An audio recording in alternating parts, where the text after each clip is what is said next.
Hello guys, welcome back to my channel. तो आज हम बात कर रहे हैं भगवत गीता के 12th चैप्टर की।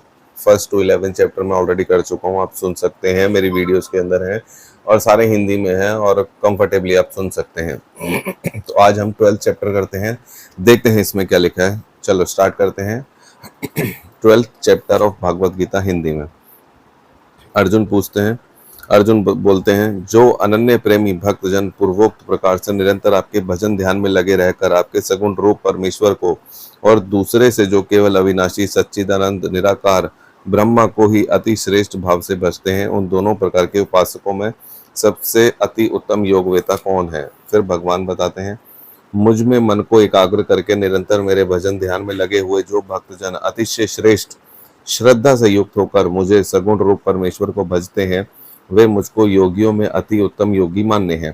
परंतु जो पुरुष इंद्रियों के समुदाय को भली प्रकार वश में कर मन बुद्धि पर परे सर्वव्यापी अखतनीय स्वरूप और सदा एक रस रहने वाले नित्य अचल निराकार अविनाशी सच्चिदानंद ब्रह्म को निरंतर एक ही भाव से ध्यान करते हुए भजते हैं, वे संपूर्ण भूतों के हित में रत और सब में समान भाव वाले योगी मुझको ही प्राप्त होते हैं।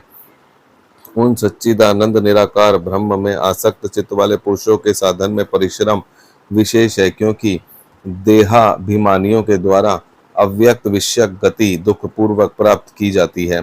परंतु जो मेरे परायण रहने वाले भक्तजन संपूर्ण कर्मों को मुझ में अर्पण करके मुझ सगुण रूप परमेश्वर को ही अनन्य भक्ति योग से निरंतर चिंतन करते हुए भजते हैं, हे अर्जुन, उन मुझ में चित्त लगाने वाले प्रेमी भक्तों का मैं शीघ्र ही मृत्यु रूप संसार समुद्र से उद्धार करने वाला होता हूँ। मुझ में मन को लगा और मुझ में ही बुद्धि लगा, इसके उपरांत तू मुझ में ही निवास करेगा, इसमें कोई भी संशय नहीं है। यदि तू मन को मुझ में अचल स्थापन करने के लिए समर्थ नहीं है तो अर्जुन, अभ्यास रूप योग के द्वारा मुझको प्राप्त होने के लिए इच्छा कर। यदि तू उपयुक्त अभ्यास में भी असमर्थ है तो केवल मेरे लिए कर्म करने ही परायण हो जा। इस प्रकार मेरे निमित्त कर्मों को करता हुआ भी मेरी प्रतिरूप सिद्धि को ही प्राप्त होगा। यदि मेरी प्रतिरूप योग के आश्रित होकर उपयुक्त साधना को करने में भी तू असमर्थ है तो मन बुद्धि आदि पर विजय प्राप्त करने वाला होकर सब कर्मों का फल का त्याग कर। ममर्क को ना जानकर किए हुए अभ्यास से ज्ञान श्रेष्ठ है, ज्ञान से मुझ परमेश्वर का स्वरूप ध्यान श्रेष्ठ है और ध्यान से भी सब कर्मों का फल त्याग श्रेष्ठ है, क्योंकि त्याग से तत्काल ही परम शांति होती है।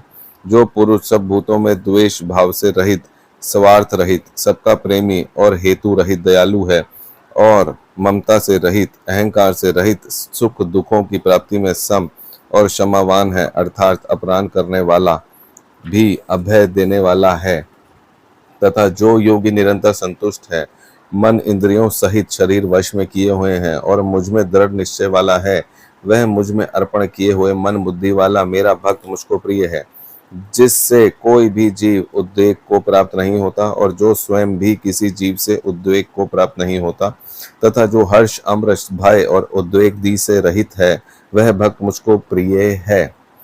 जो पुरुष आकांक्षा से रहित, बाहर भीतर से शुद्ध, चतुर, पक्षपात से रहित और दुखों से छूटा हुआ है, वह सब आरंभों का त्यागी मेरा भक्त मुझको प्रिय है।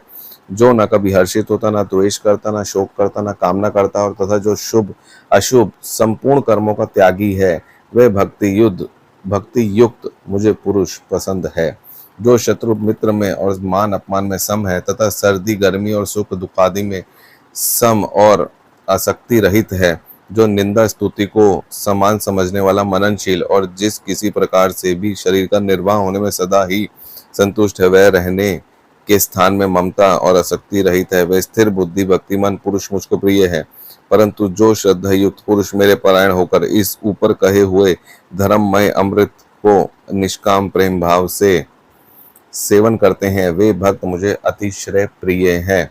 ओम तत्सदिति श्रीमद् भगवद गीता सुपनिषत्सु ब्रह्म विद्यायाम योग शास्त्रे श्री कृष्ण अर्जुन संवादे भक्ति योगो नाम द्वादशो अध्याय।